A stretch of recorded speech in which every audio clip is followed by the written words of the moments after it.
Hello. Hello. This is Katie Hamilton, holistic nutritionist and health and transformation coach. I am really excited to be here. I'm going to be here every Monday at 7 talking about nutrition and how to support our health, how to heal our bodies, and how to stay vibrant.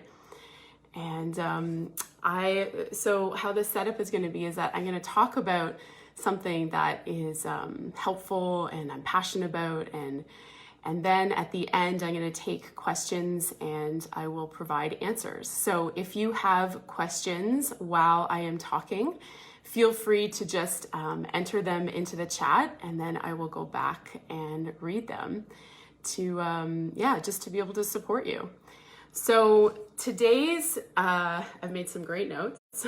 Hi, Karen. Today's chat is going to be about something called critical clean carbohydrates. So when I heard this term, I loved it. I loved it because it is really helping me and with my clients to differentiate the difference between carbohydrates that are bad.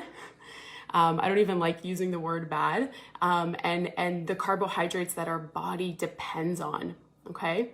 So I'm gonna get into what are critical clean carbohydrates, and then I'm gonna talk a bit about the sort of pop culture narrative that's happening around carbohydrates and how that might be harming us and keeping us from eating the foods that are actually going to keep us really vibrant and heal our bodies.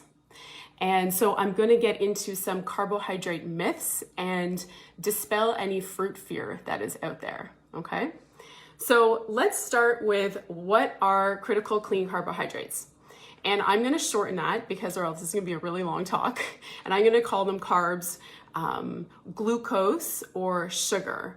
So those are all interchangeable, okay? But they're not all the same, and you'll start to understand why.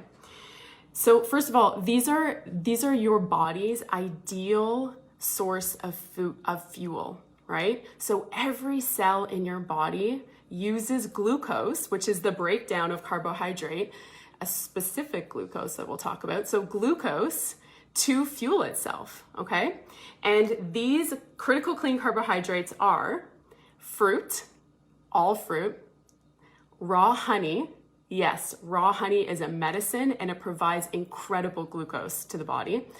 Sugar, potatoes, okay? So I know there's also a bad reputation around potatoes, but potatoes, sweet potatoes, and squash, and actually coconut water. So ideally, if you've ever been to the tropics and you're drinking coconut water, you're getting incredible carbohydrates just bound to so many minerals and nutrients that your body soaks up. So why are they so critical? Oh my, there's a long list. They protect your nervous system.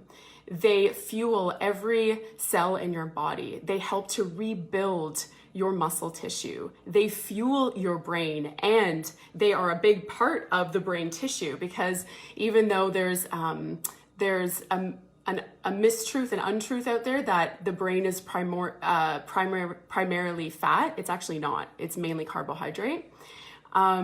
Carbohydrates should be the main storage in your liver, so that when you go for a couple hours without food, your liver can actually throw sugar into your blood system so you don't go into a crash. But unfortunately, through stress and diet, our glycogen or our glucose storage in our liver is much lower than it should be, okay? What else do they do for us? I made a good list here. Yes, they also protect our adrenals against adrenal fatigue, because again, when the liver has a good storage of glucose, then the adrenals don't have to kick in to give you energy. But if we're in low storage in our liver, then the adrenals have to work overtime. And this is a big thing that I am seeing with clients and conversations with even friends, is fatigue. They also are huge in supporting your immune system and keeping you healthy and healing from chronic disease, okay? So they are so important. And remember, we're getting them from fruit, from raw honey, potatoes, squash, and starchy vegetables like carrots and beets, okay? And now 60% of your daily food intake should be coming, ideally, from these sources. And with the rise of high protein diet and the narrative out there that high protein diet is best, it actually also equals a high fat diet. And the way that I look at food is not good or bad. It's about how do we honor the body's needs. And it's like a wild, wild west out there with information. It can be very confusing. And so somewhere along the line, for centuries, we knew that fruit was what healed us. It was considered gold, right? Like it was considered the wealthiest would have access to the fruit and the peasants wouldn't, and they would actually not live as long and they would suffer from diseases that the wealthier classes just wouldn't suffer from. So somewhere along the line, I think it's in the past 2 decades, fruit has been and carbohydrates have been named bad, right? So there's this umbrella kind of narrative that like carbs are bad, protein and fat is good. We need all of them and we need them in the right amount, okay? That's the key. And so the clean carbohydrates that our body is yearning for and calling for, we need about 60 to 70% from our daily food intake. And that's a lot. That's a lot. And when we're eating a lot of protein and fat, we might not be eating as many of the carbs that we need. And what happens over a period of time is that fat actually inhibits absorption of glucose into the cells. It also pushes out the storage of glucose in the liver, and it creates a whole other whack of challenges for the digestive system as well, because that fat starts to line and harden on the intestinal lining and the lining of the stomach and doesn't allow nutrients to absorb as well. And it also feeds the pathogens, right? So it challenges our immune system. It feeds the pathogens, those sticky fats and proteins that get stuck because digestive system is weak and the liver is overwhelmed with all this fat and can't produce as much bile to break it down. So there's this myriad of effects that happen when we eat too much protein and fat, and yet that is the thing, that's the trend. That is what we're told to do. That is what we're told that is healthy. And unfortunately, I'm seeing so many clients come to me that have been on these diets, and for a period of time, they feel okay. Why? Because on these high fat protein type diets, we're told not to eat carbs. So people are cutting out the carbs that are processed. So that's good. And so they feel a little bit better. But over time, their liver and their pancreas and their digestive system takes a hit. Okay. So it's really like we're swinging. And where can we find that middle ground? And so, I'm just going through here to make sure that I've touched on. Right. So the idea here is that we want to be eating the majority of our food from fruits and vegetables. Mother Earth, she knew what her children needed, right? And so she's produced the most abundant and beautiful fruits and vegetables for us. And what is absolutely wild is that since we have deemed carbs are bad, there is less and less fruit being consumed, to the point that now from 2000 to 2020, 30% decrease in fruit consumption, and groceries are throwing fruit out by the barrels because we are walking right past it. And then where are we going? If we're not eating those living fruits and vegetables, where are we going in the grocery store? What food are we eating? And so we need to really look at, why is there so much disease and chronic illness and autoimmune and chronic illness and mystery symptoms that are being experienced by people, and yet fruit intake has been going down.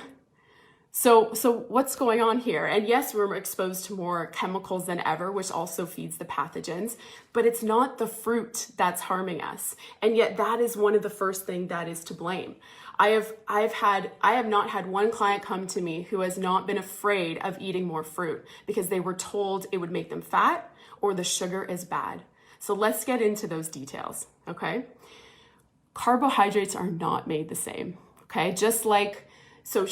sugar to sugar to sugar is not the same. We cannot compare processed sugar to the sugar that is in fruit. And unfortunately, with this umbrella effect that carbs are bad, fruit has been thrown under the bus, okay?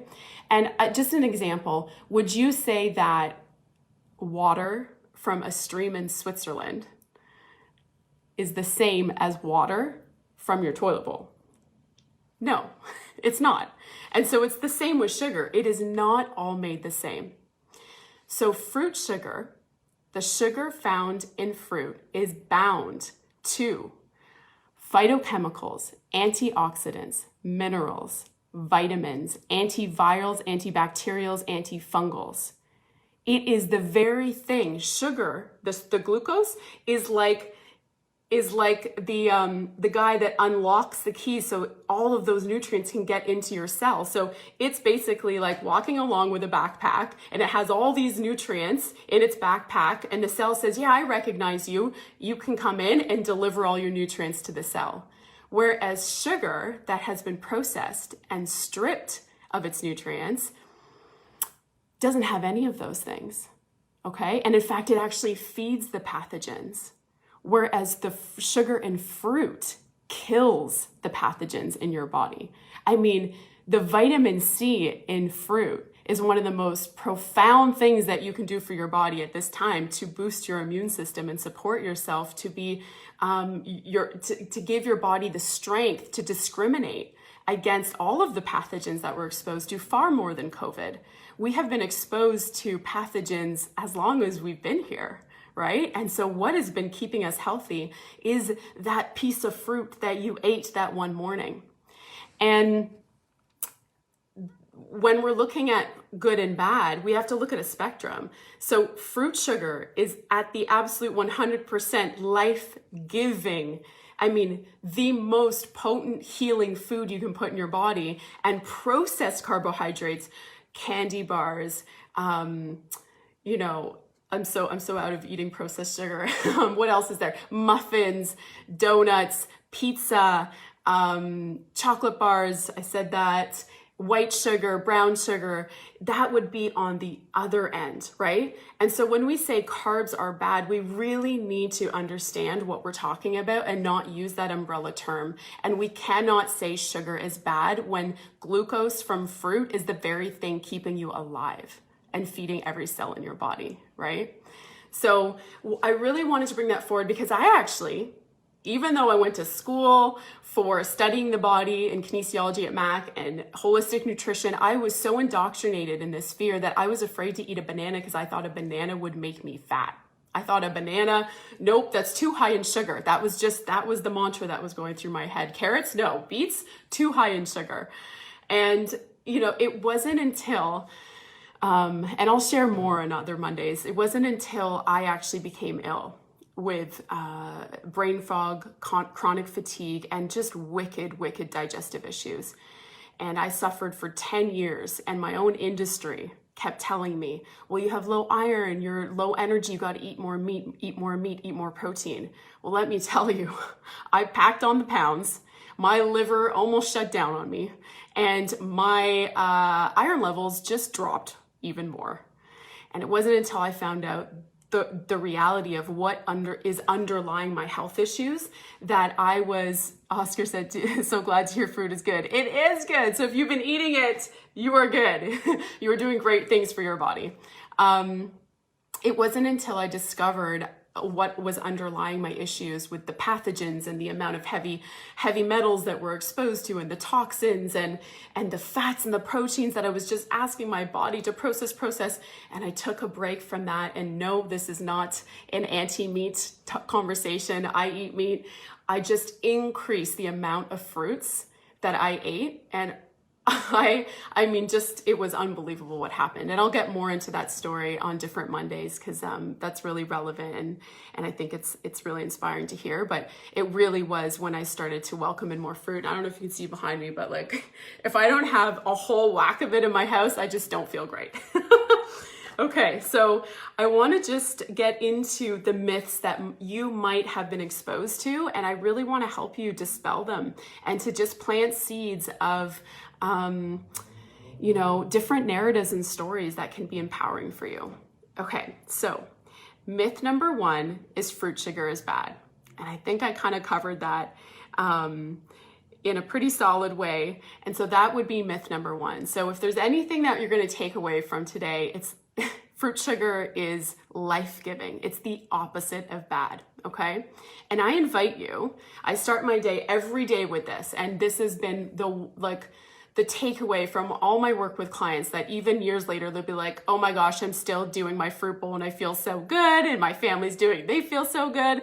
And so I invite you to try waking up, and the first thing that goes in your body in the morning is a bowl of fruit. 4 to 5 different fruits. Pick all the colors, go orange right now because all that orange fruit is bringing in the vitamin C, the mangoes and the papaya and the oranges and pineapple, and just bringing that food into your body the first thing in the morning. And now here's a tip. If you want to balance your electrolytes and your blood sugar, you want to add in celery. Okay, that's a really good tip. The sodium in celery helps to balance out your electrolytes. Why people are also afraid of eating fruit is because they're afraid of spiking their insulin. But the pectin and the fiber in fruit does not spike your insulin the same as processed sugar. And when we add the celery, you actually balance out your electrolytes because you're bringing in that electrolyte of sodium that your blood and your body is monitoring, okay? So that's a really good tip, and it tastes really good. So just chop up a couple of pieces. And so the second myth is avoid out-of-season fruit. If it's not local, if it wasn't grown in season here, then it's not good. This is a myth. This is not true. That fruit was grown somewhere in the world in season, okay? And it is a miracle. And our ancestors would say this to us. Are you kidding me? We would have killed for that fruit.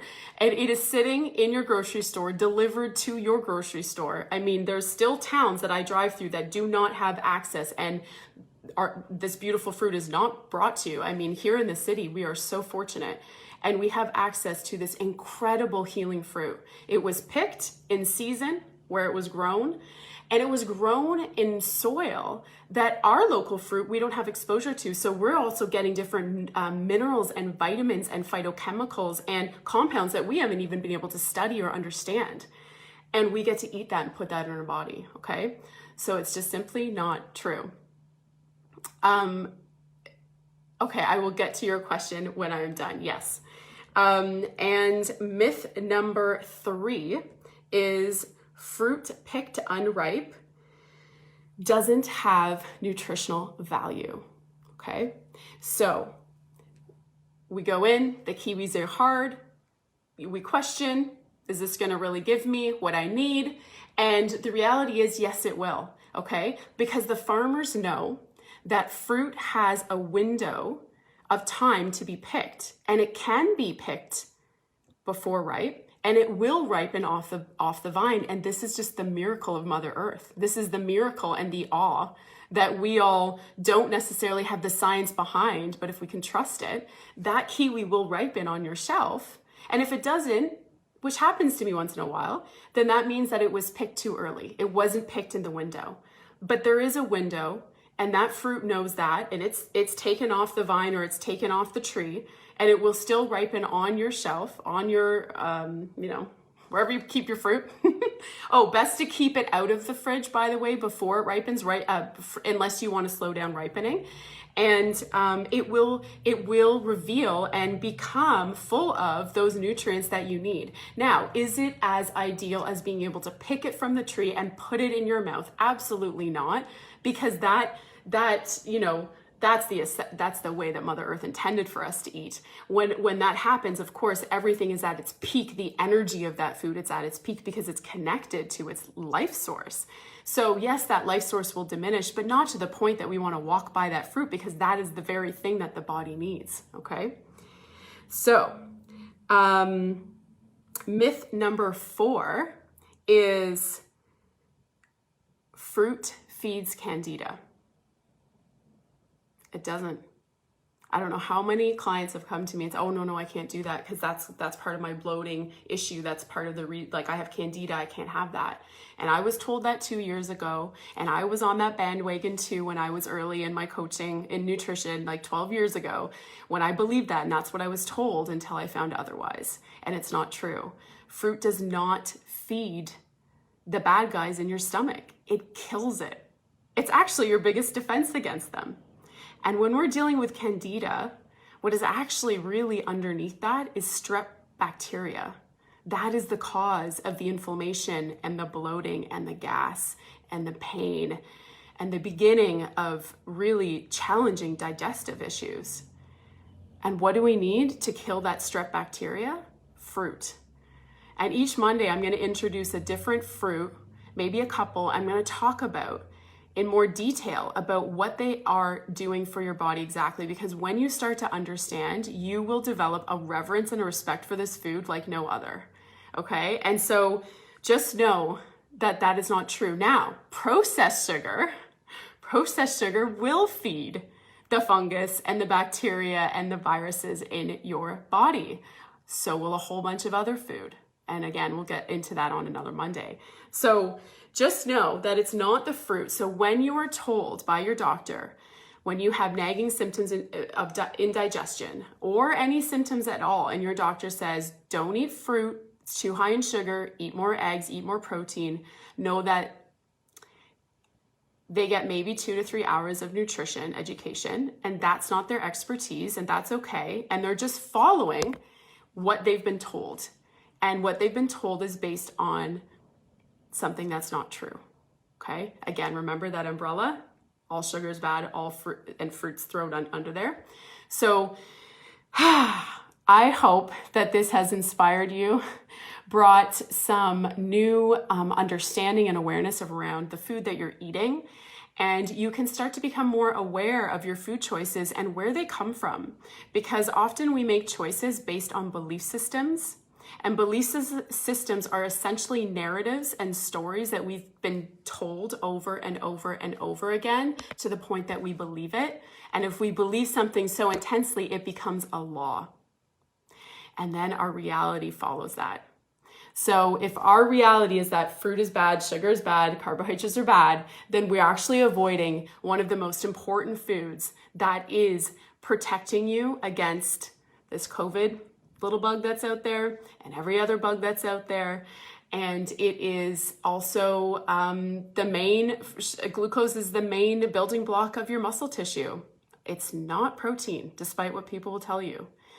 The main building block of your muscle tissue is water and carbohydrate. And yes, there's amino acids that support, that's the breakdown of protein, amino acids, just like the breakdown of carb is glucose, but it's primarily carbohydrate. Okay, so I have so much to share with you, and I can't wait to get on here on Mondays. I will be sharing about how to introduce fruit into your diet, how you can eat it throughout the day and balance blood sugar, how you can support your muscles to rebuild after a workout, because if you're here with eMbody, then you're probably interested in building muscle and staying healthy, and you work out and you want to get the most out of it. So, I am going to now just answer some questions here, and I thank you so much for watching this, and I hope that it inspired you.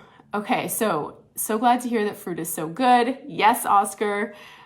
Virginia said, can we eat as much fruit as we'd like through the day, or are there limits?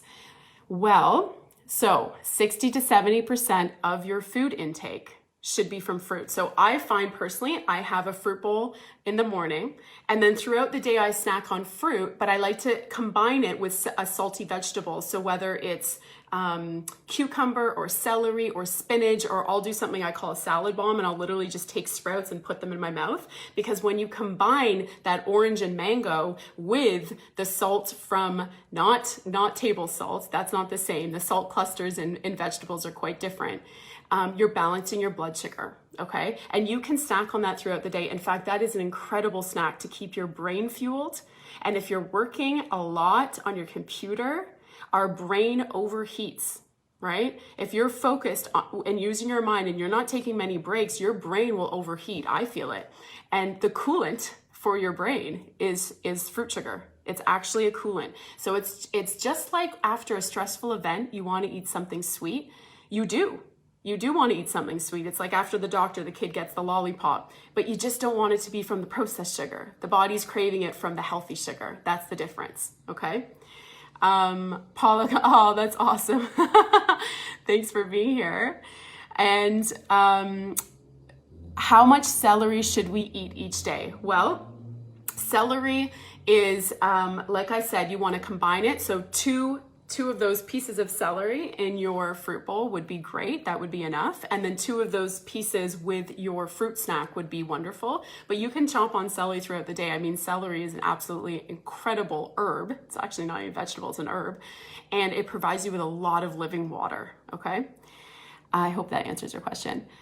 Virginia, thank you. Have been off fruit for years because of the carbs. Yes! Oh my gosh. So if I've just reached one person, then I've done my job. Okay, well, thank you so much for listening, and I will be here next Monday. If this sort of sparked any more questions, I'm available. You can email me at katielaurahamilton@gmail.com, or you can find me on my Facebook or contact me through eMbody. I'm happy to answer questions.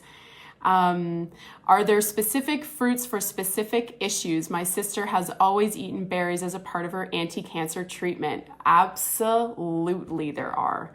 And in fact, this is what I am going to be getting deeper into. I could only just sort of brush the surface of the fruits and the specific ones that help with killing different bacteria, different viruses in our body, healing different tissue from the damage that these viruses and bacteria and the heavy metals and the chemicals that we're exposed to that oxidate our cells and age us.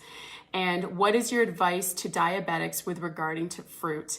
So Sheila, you know what I'm going to do?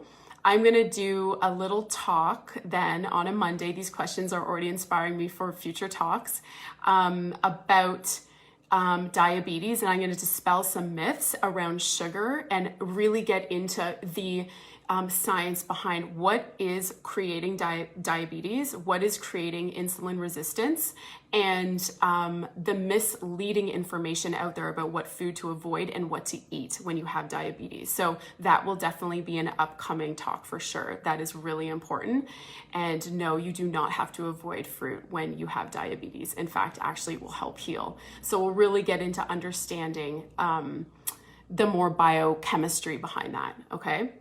So if there's no other questions, thank you again for being here. And yeah, I just really look forward to sharing information.